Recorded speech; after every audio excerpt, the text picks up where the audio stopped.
Amém, irmãos. Bom dia. Bênção a gente poder compreender o Evangelho, compartilhar uns com os outros a graça do nosso Senhor. E no primeiro dia da semana, que nos dá todo o direcionamento, o vigor para a semana que está começando. Por isso eu quero começar lendo 1 Coríntios 11, versos 23 e 24, porque é um texto que fala bastante a cada um de nós a respeito de como que nós podemos viver, e viver de forma plena, viver de forma íntegra, viver inteiramente na presença do Senhor para manifestar a sua glória. A Bíblia vai dizer assim: pois recebi do Senhor o que também lhes entreguei, que o Senhor Jesus, na noite em que foi traído, tomou o pão e, tendo dado graças, partiu e disse: isto é o meu corpo que é dado em favor de vocês, façam isto em memória de mim. Vamos orar? Pai, obrigado pela Tua presença, obrigado a Deus porque o Senhor se revela a cada um de nós sempre em amor, para que possamos compreender a realidade da vida, a magnitude do Teu amor, e assim estarmos conscientes da nossa missão, ó Deus, no tempo presente, da nossa esperança futura, e assim, ó Deus, possamos viver consoante o Teu Evangelho, consoante a Tua presença nas nossas vidas, e possamos a cada momento sermos gratos por tudo aquilo que o Senhor faz e por quem o Senhor é. Em nome de Jesus, amém. Gosto muito de um teólogo chamado Brennan Manning, que ele fala assim, que Deus nos ama como somos, e não como deveríamos ser, já que ninguém é como devia ser. E eu gosto dessa colocação dele, porque isso mostra bastante para cada um de nós a realidade do amor de Deus. Que Deus nos ama como nós somos, e não como nós deveríamos ser, já que ninguém é como devia ser. Mas há uma questão importante para ser colocada, que toda vez que nós compreendemos esse amor, que Deus nos ama como somos, Deus não está falando do tempo presente, Deus está falando de uma eternidade. Deus está falando que Ele tem uma relação conosco, não de agora, mas de sempre. Então, quando nós começamos a olhar no amor de Deus, o amor de Deus nunca é reativo, como nós somos, por exemplo. Quando, por exemplo, alguém cumprimenta você com um sorriso, normalmente nós reagimos cumprimentando com um sorriso também. Mas quando alguém passa reto, né, não é agradável, então nós somos reativos a isso. Deus não é assim. Deus age para que nós possamos reagir ao amor dele. Deus é, para que a partir do Deus que é, a gente possa compreender quem nós devíamos ser, melhor dizendo. E assim, quando a gente começa a compreender o amor de Deus, então a gente entende que o amor dele está lá na eternidade, antes de haver qualquer coisa. É por isso que há uma frase do Calbart, que eu também gosto bastante, que ele vai dizer assim: antes que houvesse luz, Deus já disse, haja cruz. Porque quando Deus estabeleceu a criação, a realidade da temporalidade, tudo que nós vemos, tudo que nós percebemos, Deus já amava. Antes de Deus fazer Adão, Deus já nos amava. Deus já tinha uma aliança conosco. A aliança de Deus precede o tempo e o espaço. É anterior ao tempo. É por isso que quando o homem, criado por Deus, peca, Deus não desistiu do homem. Como Deus não desiste de nós. É por isso que lá no Éden, quando Adão pecou contra Deus, negando Deus, dizendo: eu não quero saber do que o Senhor ordenou, eu quero viver a minha autonomia, eu quero ser alguém fora do Senhor que é. Deus não desistiu do homem. E quando Adão, então, se desliga de Deus, a primeira coisa que Deus faz é procurar o homem. é ir atrás do homem, é vestir o homem porque ele estava nu. Ali nós temos um primeiro sacrifício, um sacrifício por causa do amor de Deus ao homem. Então, quando nós lemos em 1 Coríntios 11, verso 23, que na noite em que o Senhor Jesus foi traído, ele foi traído, mas mesmo tendo sido traído, ele toma o pão, dá graças, o parte e compartilha com os seus discípulos.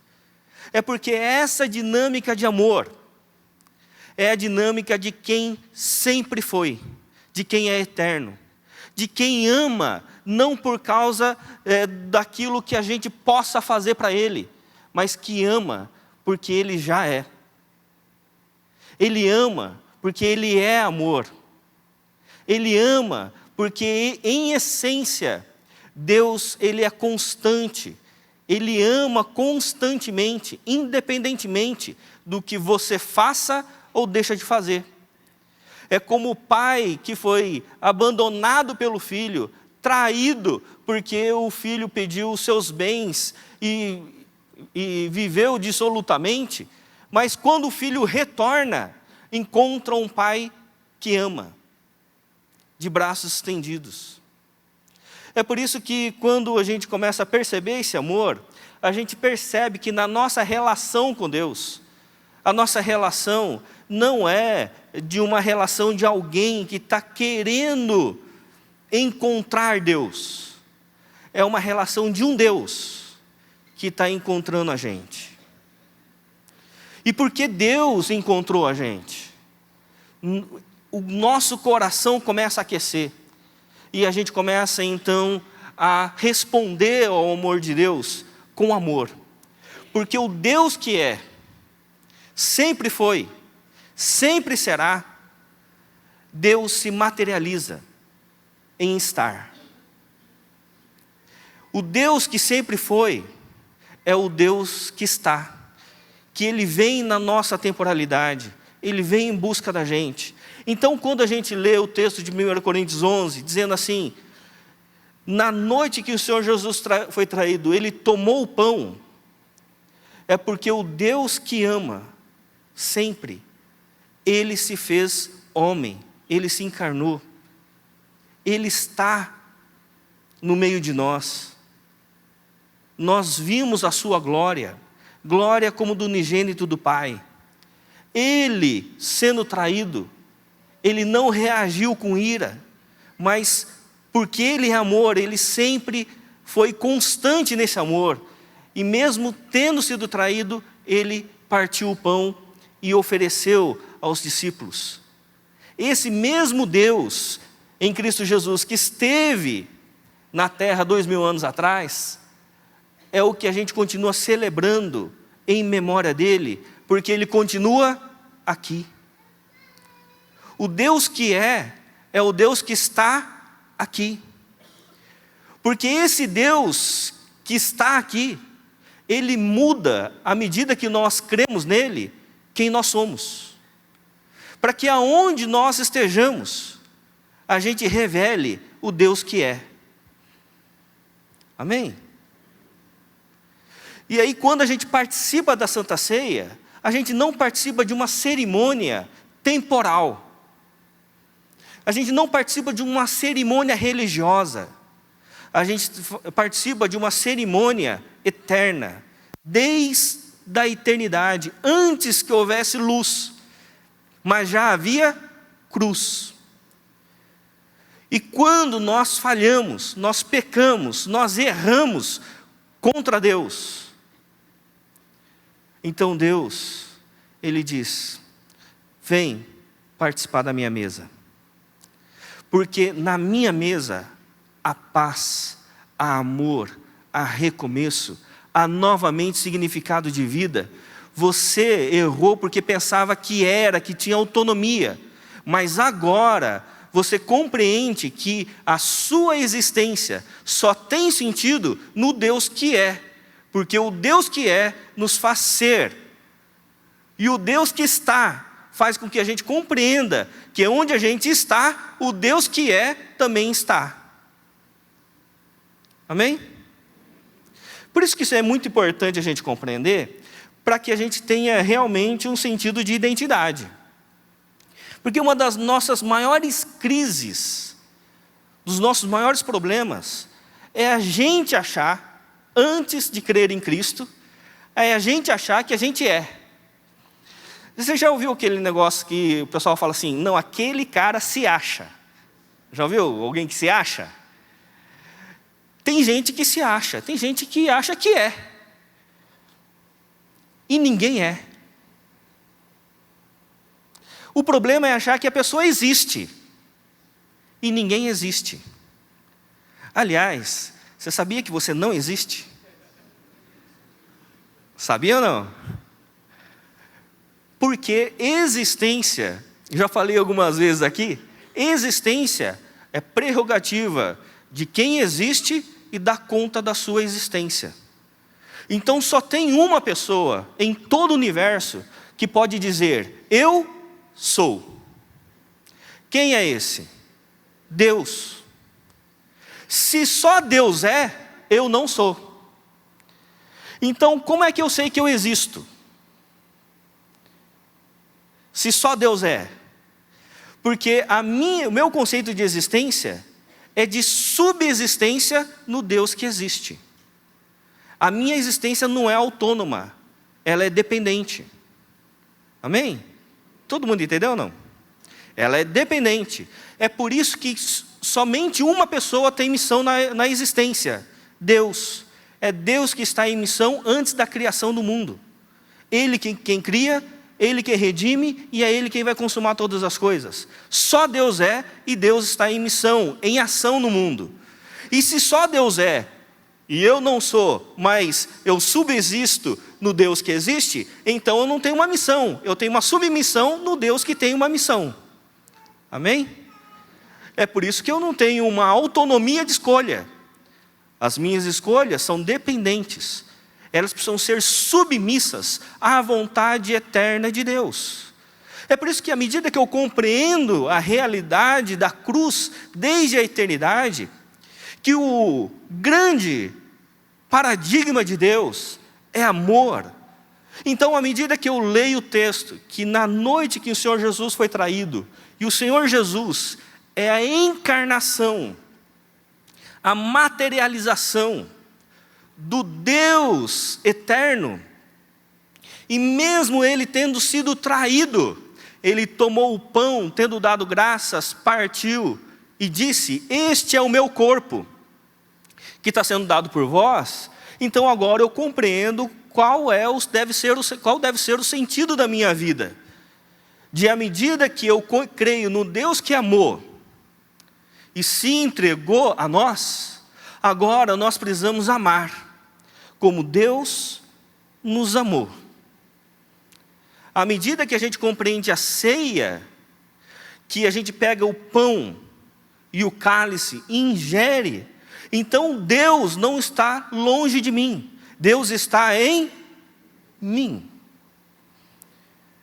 Para que eu possa ter a mesma atitude do nosso Senhor Jesus Cristo, de mesmo que tenhamos sido traídos, nós tomamos o pão, partimos e dizemos o quê?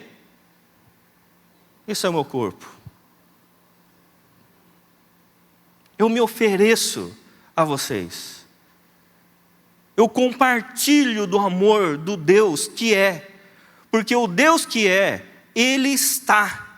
E porque Ele está, Ele mudou o meu paradigma de existência. Eu não me vejo como alguém que é, mas quem subexiste no Deus que é. E aonde eu estou, agora eu revelo o amor do Deus que é e está. Glória a Deus. Então, por isso que eu gosto muito do texto do Salmo 23, porque a imagem do Salmo 23, para mim, materializa muito essa imagem do que eu estou dizendo aqui. Porque a imagem do Salmo 23 é o Senhor, é o meu pastor, e nada me faltará, não é isso? A gente fala assim, pô, agora nada vai me faltar, tudo vai ser bom na minha vida. Né? E a gente vai lendo o texto, fala assim, nossa, que maravilha, Ele me leva a águas tranquilas, Ele cuida de mim sempre. Aí tem um texto que vai dizer assim, ainda que eu ande pelo vale da sombra da morte, não temerei mal algum, porque o Senhor está comigo. E aí a gente vai pensando que o Senhor é o meu pastor, só para eu desfrutar de todas as coisas que Deus pode me oferecer. Mas vai chegando lá no final do Salmo, ele vai dizer assim, que ele prepara uma mesa na presença dos meus adversários. E aí eu falo assim, olha, tá vendo? Se eu tiver inimigo, Deus vai me dar vitória, né? Deus vai ser comigo. Mas é interessante essa imagem, porque a imagem do Salmo 23 é um pai. Deus, o Senhor é o nosso pastor.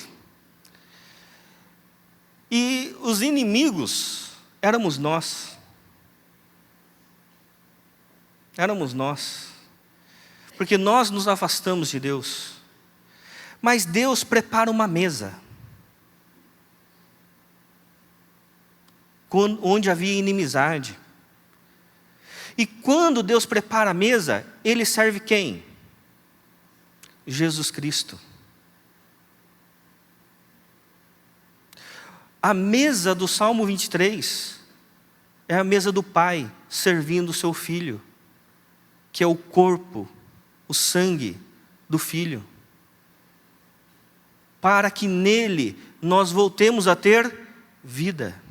E aí ele vai terminar no verso 6 com algo extraordinário. Ele vai dizer, depois que a pacificação, nós voltamos realmente a ser, porque o Deus que está em nós, Ele vai dizer assim, enquanto eu pisar nessa terra, a bondade e a misericórdia do Senhor me seguirão todos os dias da minha vida. E quando eu deixar de pisar nessa terra, habitarei na casa do Senhor para todo sempre.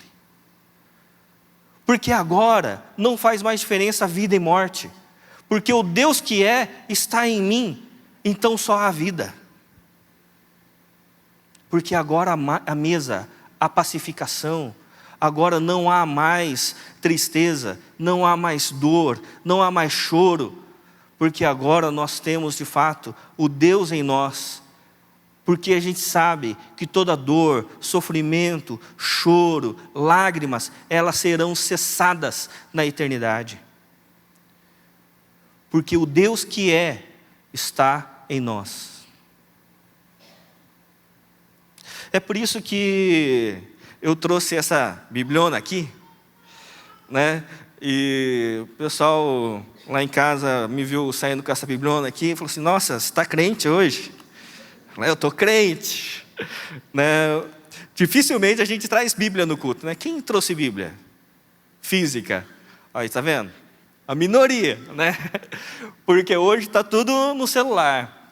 Mas eu trouxe essa Bíblia, porque inclusive eu quero fazer uma indicação para os irmãos, algo que eu estou sendo extremamente abençoado nas minhas manhãs, nas caminhadas, que é escutar a Bíblia pelo Spotify, a mensagem, fazendo propaganda, né?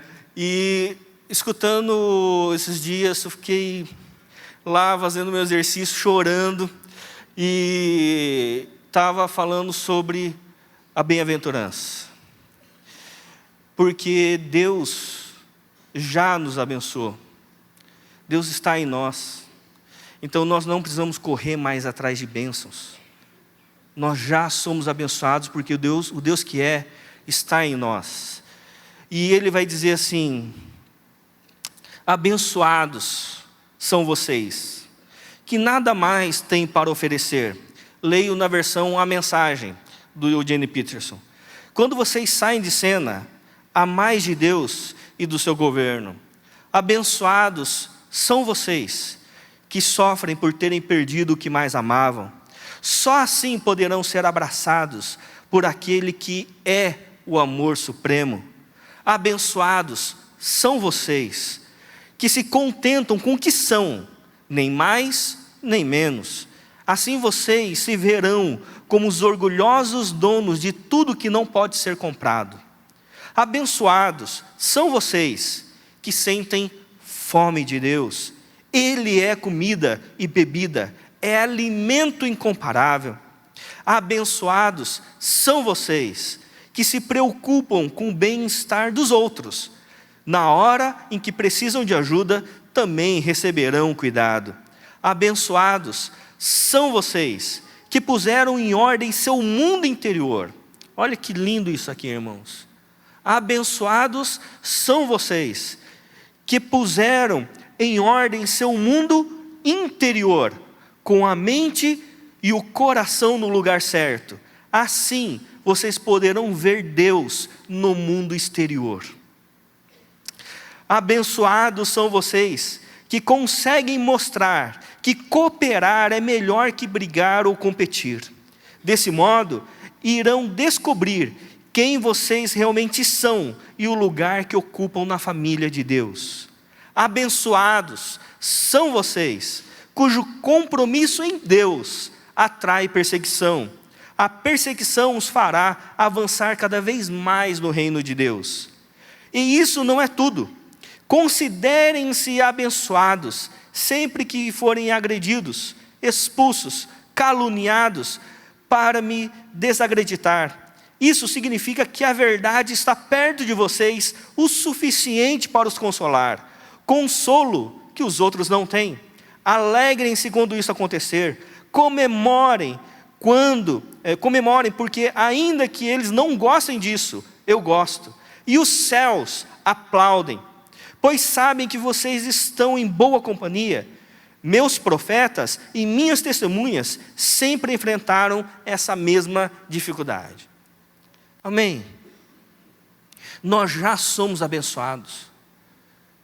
Nós não estamos aqui na igreja como um carente, como alguém que não tem senso de identidade, procurando cantar músicas para alcançar Deus. É por isso que aquela música que foi cantada, Louvarei,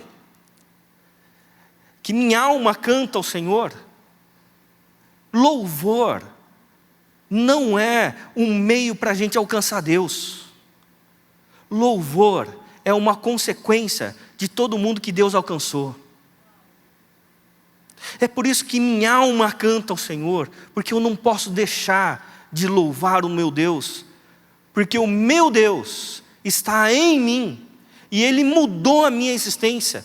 Então como eu posso deixar de falar daquilo que eu tenho visto e ouvido? Como eu posso deixar de adorar o meu Deus que me ama e está em mim e muda a minha essência? Como eu posso deixar de amar o meu irmão que Deus ama tão profundamente que desde a eternidade Deus já tinha um compromisso de cruz com todos aqueles que são imagem dele?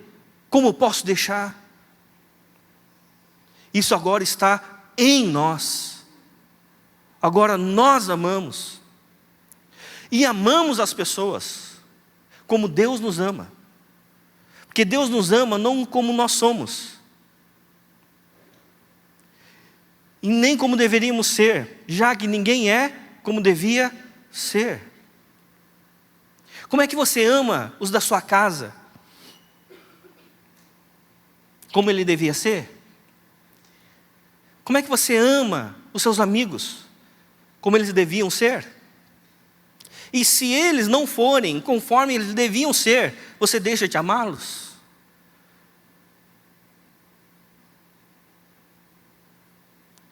É por isso que nós temos uma mesa de paz. Porque embora ninguém seja como devia ser, teve Cristo que foi por todos nós. E porque o Cristo foi por todos nós, quando nós participamos da mesa, nós encontramos nosso senso de identidade. E dizemos: Deus, eu não sou, mas o Senhor é. E quando eu tomo da ceia, o Senhor que é, está em mim e eu passo a ser. É por isso que eu posso me oferecer ao meu irmão que não é, Porque eu me oferecer para o meu irmão e ele descobriu o teu amor, então ele que pensa que vai ser e vai estar na vida do outro. E aí, a graça de Deus se revela, o amor do Pai se manifesta. Onde havia trevas, agora haverá luz. Onde havia rancor e ódio, agora a manifestação de amor, de graça. É por isso que nós agora amamos. Amamos. Não somente aqueles que nos amam, aqueles que nos tratam bem. A gente cumprimenta, não só aqueles que nos cumprimentam. A gente cuida, não só daqueles que cuidam de nós. Agora, a gente tem um senso de identidade e nós passamos a ser mais bem resolvidos. Nunca a gente é bem resolvido de fato, né? Mas a gente passa agora uma caminhada que a gente chama de santificação, progredindo na nossa fé. E agora a gente começa a entender que Deus é em nós. Que agora há paz com Deus. Que a mesa foi posta. Que a gente tem duas certezas. Que faz com que a gente continue caminhando sempre firmes. Que a bondade e a misericórdia do Senhor está me seguindo todos os dias da minha vida.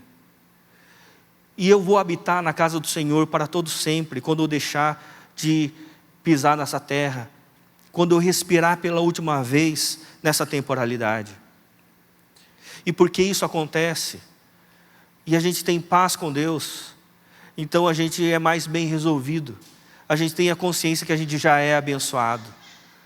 Que se Deus cuida dos lírios do campo, se Deus cuida das aves do céu, Deus também cuida de nós, porque conosco Ele tem uma aliança desde a eternidade. E se Deus está cuidando de nós, então, meus irmãos, a gente não tem nenhum motivo para negar esse amor para as pessoas que estão com a gente. A gente não tem mais nenhum motivo para negar o nosso amor aos nossos filhos, ao nosso cônjuge. A gente não tem mais nenhum motivo para negar esse amor aos amigos, aos conhecidos e até mesmo aos desconhecidos. Porque agora nós não vivemos mais pelo paradigma do querer ser. Nós vivemos pelo paradigma do ser, no Deus que é e que ama, e por isso eu preciso amar. Amém, meus irmãos? É por isso que a gente vai participar da mesa, da ceia do Senhor. E ao participar da ceia do Senhor, a gente vai participar nessa realidade. Na realidade do Deus que é. Mas eu não quero que você participe dessa mesa simplesmente pensando no seu direito. Como acontece muitas vezes, falando assim, olha, se você fizer tudo certinho, você tem direito de participar da mesa. Não. Deus já nos amou. E eu sei que você errou muito essa semana, como eu também errei essa semana muitas vezes.